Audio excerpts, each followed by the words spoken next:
उपनिषद में 6 ऋषि पिप्पलाद ऋषि के पास आए थे अपने प्रश्नों के जवाब लेने के लिए। तब पिप्पलाद ऋषि ने उन 6 ऋषियों को एक साल या 1 वर्ष वहाँ रहने के लिए कहा, जिसमें उन्होंने ब्रह्मचर्य का पालन किया और कहा कि आप 1 साल यहाँ पर रहिए और इन सब बातों का पालन कीजिए। यदि उसके बाद आप जो भी प्रश्न मुझसे करेंगे मैं उनके उत्तर दूंगा, यदि मैं उन्हें जानता हुआ तो मैं उनके उत्तर अवश्य दूंगा।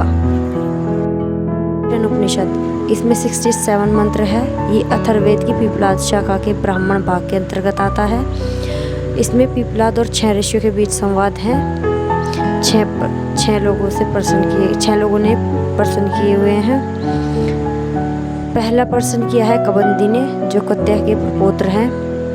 इन्होंने 3 प्रश्न किए हैं। संसार की उत्पत्ति कैसे हुई, उसका कारण क्या था और वह कौन है जिसने इसकी उत्पत्ति की। दूसरा क्वेश्चन जो किया है वो भार्गव ने किया है, जो विदर्भ देश से है। इन्होंने भी 3 प्रश्न किए हैं। प्राणी को धारण करने वाले कुल देवता कितने हैं, उसे प्रकाशित करने वाले देवता कितने हैं और उनमें से सर्वश्रेष्ठ देवता कौन है। तीसरा है आशुलायन, कौशल देश निवासी। इन्होंने 6 प्रश्न किए हैं।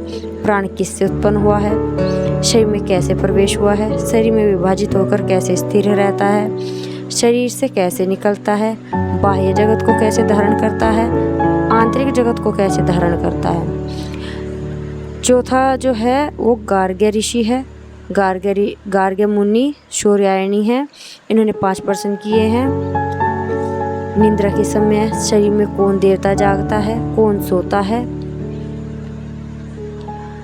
कौन देवता सोता है, कौन जागता है, कौन स्वप्न देखता है, कौन स्वप्न का सुख का अनुभव करता है, सब देवता किसके आश्रित है।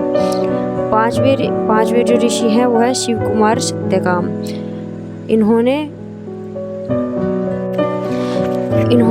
आजीवन ओंकार की उपासना का फल क्या है ये पूछा है। 6ठे ऋषि हैं भारद्वाज पुत्र सुकेशा, जिन्होंने 3 प्रश्न किए हैं। 16 कलाओं वाले पुरुष का तत्व, उसका स्वरूप और वह कहाँ है ये पूछा है। अब इनके उत्तर। सर्वप्रथम जो क्वेश्चन किया गया था उसका उत्तर है, सर्वप्रथम परमात्मा ने प्राण व रई का जोड़ा उत्पन्न किया था, उसका कारण परमात्मा है। दूसरे का है, शरीर को धारण करने वाले कुल देवता 14 हैं, वहीं इसे प्रकाशित करते हैं। प्राण सर्वश्रेष्ठ देवता है, शरीर को आकाश तत्व ने धारण किया है। 14 देवता कौन से हैं? 10 इंद्रिय, 5 कर्मेंद्रिय और 5 ज्ञानेंद्रिय, 10 इंद्रिय हो गई हैं। 4 अंतःकरण होते हैं, मन बुद्धि चित्त अहंकार।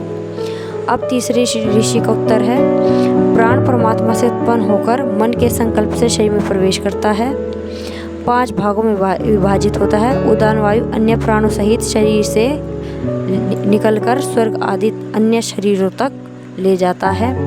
सूर्य ही सबका बाह्य प्राण है और प्राणों की स्थिति को समझकर आध्यात्मिक जगत को धारण करता है।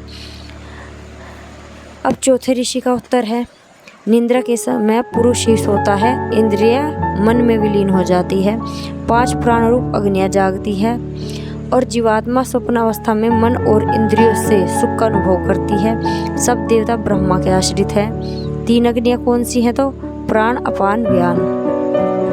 अब 5वें ऋषि का उत्तर है, ओम ब्रह्मा का प्रतीक है, भू पृथ्वी लोक प्राप्ति करता है और ऋग्वेद की ऋचाएं हैं। भुआ यजुर्वेद श्रुति से चंद्रलोक की प्राप्ति होती है। स्व सामवेद के मंत्र से ब्रह्मलोक सूर्यलोक की प्राप्ति होती है। मात्रा रहित पर ब्रह्मा की प्राप्ति आजीवन ओंकार की उपासना का फल है। अब 6ठे ऋषि का जो है उनका उत्तर दिया गया है भारद्वाज सुकेशा का। हृदय में स्थित है।